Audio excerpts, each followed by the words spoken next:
प्रिय छात्रों, जियोटैक्स इंजीनियरिंग से संबंधित ये तीसरे वीडियो में आपको कुछ और बातें बताने जा रहा हूँ। पर हमेशा की तरह आपसे कहूँगा कि ये वीडियो किसी भी रूप में किसी किताब और किसी शिक्षक के ज्ञान की तुलना नहीं कर सकता है। आपको अपने टेक्स्ट बुक में ज़्यादा एक्यूरेट और ज़्यादा सही जानकारी मिल पाएगी। अतः अपनी आप टेक्स्ट बुक का अध्ययन करें और शिक्षक द्वारा गई समझाई गई चीज़ों को बहुत ध्यान से समझें। मैं सिर्फ थोड़ा थोड़ा बहुत ही साधारण और रफ जानकारी ही देके आपको समझा रहा हूँ, जो थोड़ा सा समझने में आपको ज़्यादा मदद करेगी। सॉइल के सबसे छोटे, इस वीडियो में आपको बता रहा हूँ, सॉइल के सबसे छोटे कणों को हम क्ले कहते हैं। हम क्ले मिनरल के बारे में जानने की कोशिश करेंगे। ये क्या होते हैं मिनरल? ये अकार्बनिक हैं, यानी क्या है, इनऑर्गेनिक केमिकल कंपाउंड है जो नेचर में पाए जाते हैं। इसमें धन को क्या बोलते हैं? कैटायन कहते हैं, और ऋणायन को क्या बोलते हैं? एनायन कहते हैं। क्ले मिनरल हमारे पास 3 टाइप के हैं।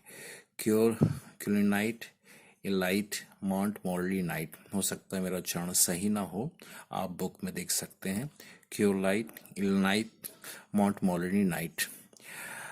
इस मिनरल में जो क्योलाइट मिनरल होता है, इसमें देखिए ओ दिख रहा है, तो हाइड्रोजन का ओ। मैंने इलॉजिकल संबंध लगाया है कि आपको याद रखने में आसानी हो। तो इस क्यू में ओ आया, एच वाई हाइड्रो में भी ओ आया। आप कह सकते हैं और कोई शब्द क्यों नहीं आए, तो पर इसका मेरे पास कोई लॉजिक नहीं है। मैंने तो ऐसा ही याद किया था, ऐसे ही स्टूडेंट को याद करवाता हूँ। तो क्योलाइट जो है, इसमें ओ आया, तो इसके बीच में, कणों के बीच में कौन सा बॉन्ड होता है? हाइड्रोजन बॉन्ड होता है, और ये बॉन्ड अपने आप में बहुत पावरफुल माना जाता है। दूसरा क्लिमिनेट है इलाइट है, आई आया है इसमें, तो आई से आप आइकॉनिक बॉन्ड पाइए। तो इसके कणों के मध्य कौन सा बॉन्ड पाया जाता है? आयोनिक बॉन्ड पाया जाता है, और जो हाइड्रोजन बॉन्ड की तुलना में कम शक्तिशाली होता है, इसको मीडियम शक्तिशाली कह सकते हैं, साधारण सामान्य शक्तिशाली कह सकते हैं। तीसरा है मॉन्ट मोलिनाइट। इसका नाम बहुत बड़ा है, तो धरती में सबसे ज़्यादा तत्व जो पाया जाता है, जगह जो घेरता है, वाटर है, तो इसलिए इसके कणों के बीच में कौन सा बॉन्ड होगा? वाटर बॉन्ड होगा। क्यूलिनाइट में ओ है, तो हाइड्रो समझिए, हाइड्रो में ओ चरण हो रहा है, तो बहुत पावरफुल है। इलाइट में आई आया है, तो आई से आयोनिक बॉन्ड आप समझिए, तो कम शक्तिशाली होगा। मॉन्ट मोलिनाइट का नाम बहुत बड़ा है, तो बड़ी सबसे ज़्यादा चीज़ें कौन सी हैं? वाटर है, तो वाटर बॉन्ड पाया जाता है। इन दोनों बॉन्डों की तुलना में ये बॉन्ड कमजोर होता है। परंतु ये जो मिनरल है, इनको बनाने वाली बेसिक बिल्डिंग यूनिट 2 हैं। एक सिलिका यूनिट है और एक क्या है? गिब्सन यूनिट है। सिलिका यूनिट में क्या, किस टाइप के होते हैं? टेट्राहेड्रल, चतुष्कोणिक आकार के होते हैं, यूनिट होती है। उसमें एक सिलिका होता है, एक ऑक्सीजन का होता है। ये क्या है? अष्टकोणिक होती हैं। ऑक्टाहेड्रल यूनिट होती हैं, एल्युमिनियम और मैग्नीशियम के इसमें कण पाए जाते हैं। अब फिर से एक बात, केओलाइट, इनलाइट और मोनोलाइट को हम समझने की कोशिश करते हैं। इनके एक बॉन्ड के बीच में थिकनेस 7a की होती है। ये एक कण है, इसको आप, ये सिलिका वाला है, ये गिब्सन वाला है, SiSi इन दोनों के एक बॉन्ड के बीच की जो दूरी होती है 7a होती है, और इन दोनों के बीच में क्या होता है? KO से हाइड्रो, आप समझिए। इलिनाइट से इसके एक अणु, दो अणुओं के बीच में जो दूरी होती है वो 10a की होती है, और इसमें कौन सा बॉन्ड होता है? आयनिक बॉन्ड होता है। तीसरा है मॉन्ट मोलिनाइट। इसमें हम जानते हैं कि इसमें कौन सा बॉन्ड होता है? वाटर बॉन्ड होता है, और इसमें एक या दो कणों के बीच की जो दूरी है, पूरी यूनिट की जो लंबाई है, वो कितनी होती है? 200a होती है। समझ गए आप? बहुत एग्जाम में क्वेश्चन आता है, क्यूरोनाइट, इलनाइट, मॉन्टमोलिनाइट। ओ से आप हाइड्रो समझ जाइए, इलनाइट के आई से आइकॉनिक समझिए, मॉन्टमोलिनाइट से आप वाटर समझिए। तीनों बॉन्ड है, हाइड्रोजन ज़्यादा पावरफुल होती है, आयनिक बॉन्ड कम पावरफुल होता है, वाटर बॉन्ड सबसे कम होता है। बनाने वाली यूनिट एक सिलिका यूनिट है, सिलिका शीट कहते हैं, गिब्सन यूनिट है। ये चतुष्कोणीय आकार की हो गई, ये अष्टकोणिक आकार की हो गई। इसमें एक सिलिका और एक ऑक्सीजन कण होता है, इसमें एल्युमिनियम मैग्नीशियम कण होते हैं। एक बॉन्ड के बीच की लगातार जो बॉन्ड बनते हैं, तो दो बॉन्डों के बीच की जो दूरी कितनी होती है? 7a होती है। इनलाइट में कितना होता है? 10a होती है। वाटर सबसे ज़्यादा, तो 200a होती है। इसके बाद हम एक और पॉइंट आज देख रहे हैं कि सॉइल का स्ट्रक्चर कैसा होता है। स्ट्रक्चर्स का मतलब है सॉइल के कण, जिन कणों को आप आंखों से देख भी पा रहे हो, नहीं देखने वाले की तो बात ही नहीं कर रहा हूँ, वो उनका भी संयोजन होता है, पर जिन कणों को देख पा रहे हो जैसे रेत है, अन्य चीजें हैं, उनके कणों को आप देख सकते हो, महसूस कर सकते हो। उनके कणों का आपस में संयोजन कैसे होता है, जमाव किस प्रकार से होता है, तो इन चीजों को, उनके मृदा कणों का, सॉइल कणों का आपस में संयोजन या जमाव, डिपोजिशन किस प्रकार से हुआ है, उसको क्या बोलते हैं, सॉइल स्ट्रक्चर कह सकते हैं। सबसे पहला साइज है 0.02 mm से बड़े वाले आकार में सिंगल ग्रेन कण होते हैं। ये आपस में एक दूसरे के ऊपर स्थित रहते हैं और इनको एक साथ जमाव के लिए रिस्पॉन्सिबल जो बल होता है वो ग्रेविटेशनल फोर्स होता है। ग्रेविटेशनल फोर्स के कारण ये विन्यास बनता है। सारे कण, एक एक कण, उसके ऊपर दूसरा कण, उसके तीसरे, एक लेयर फॉर्म होती रहती है। वो लेयर बनने का कारण क्या होता है, गुरुत्वाकर्षण बल होता है।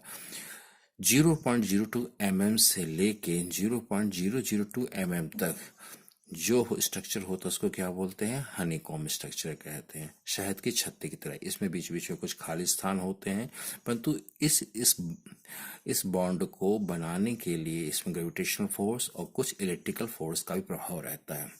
किस स्ट्रक्चर में, हनीकॉम्ब स्ट्रक्चर में। तो ग्रेन की तुलना में ये ज्यादा स्ट्रांगर हो जाता है।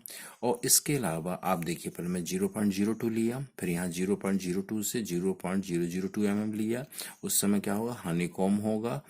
और फिर अब 0.002 से स्मॉलर होंगे तो इसमें ग्रेविटेशनल बल की उतनी वैल्यू नहीं होगी, इसमें केवल इलेक्ट्रिकल फोर्स की प्रधानता रहती है। समझ गए। सॉइल का स्ट्रक्चर कि सॉइल के कण अगर 0.02 mm से बड़े हैं तब साधारण रूप से क्या होता है, सिंगल ग्रेन स्ट्रक्चर बनता है।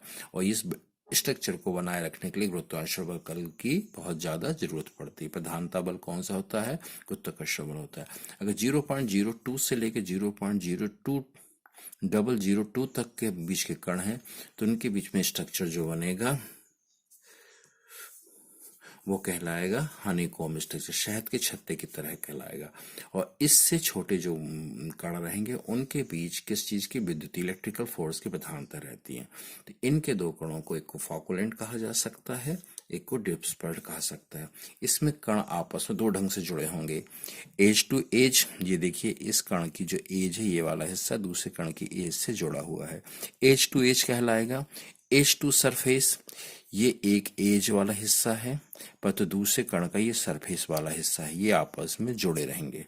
और भी इसमें जुड़ सकते हैं, या एक और कण जोड़ सकते हैं हम इसमें। तो देखिए, इस वाले कण की ये एज इस वाले कण की सरफेस से जुड़ी है। फिर हम चाहें तो इसको और ऐसा कर सकते हैं स्ट्रक्चर को कि इसकी देखिए सरफेस इसकी एज से जुड़ी हुई है, ये बीच में हॉलो पॉइंट या खाली स्थान मिल सकते हैं। तो एज टू एज समझ गए, कण आपस में ढंग से जुड़े हुए हैं। तो ये देखिए एज जुड़ी हैं। और एज टू फेस, तो इससे एज है और इस वाले कण का क्या है, ये फेस है। अगला वाला कण फेस से जुड़ा है। तो इस टाइप की संरचना को क्या बोलते हैं, एज टू एज या एज टू फेस। पर ये क्या कण होते हैं, ये कण होंगे 0.022 mm से छोटे होंगे।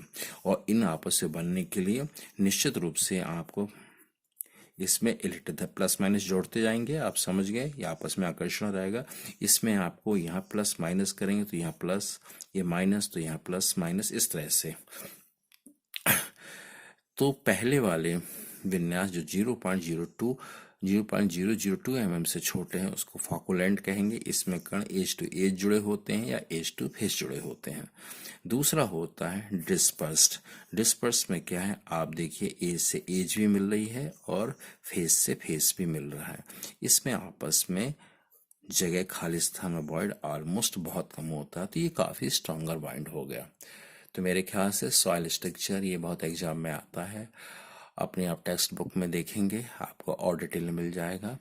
पर मैं आपको सिर्फ इतना ही बता रहा हूँ कि साइज, कणों का साइज अगर 0.02 mm से बड़ा है तो सिंगल ग्रेन स्ट्रक्चर काम करेगा। वहाँ पे 0.02 से 0.002 है तब हनीकॉम्ब स्ट्रक्चर शहद के छत्ते की तरह आएगा। और उससे छोटा हो जाएगा तब इलेक्ट्रिकल फोर्स की प्रधानता रहेगी, तब फॉकुलेंट और डिस्पर्स नाम के दो स्ट्रक्चर बनेंगे। फॉकुलेंट स्ट्रक्चर में एज टू एज मिलता है और फॉकुलेंट में एक होता है एज टू फेस मिलता है। डिस्पर्स में फेस टू फेस भी टच रहता है और एज टू एज भी टच रहता है, पर इसमें कणों के बीच में वाइड बहुत कम होता है। तो आज के लिए यहाँ तक आपने सुना, ये धन्यवाद, आप सभी का। और उम्मीद करता हूँ कि ये वीडियो आपको पसंद आ रहे होंगे। काफ़ी सरल बना रहा हूँ, बहुत रफली भाषा का इस्तेमाल कर रहा हूँ कि आपको समझने में आसानी हो, क्योंकि टेक्स्ट बुक या इस सब्जेक्ट पे संबंधित और भी उच्च स्तरीय जो वीडियो हैं आपको नेट पे आसानी से अवेलेबल मिल जाएंगे, या आपके शिक्षक आपको कई गुना ज़्यादा और एक्यूरेट मार्गदर्शन दे पाने में सक्षम होंगे। आज के लिए इतना ही।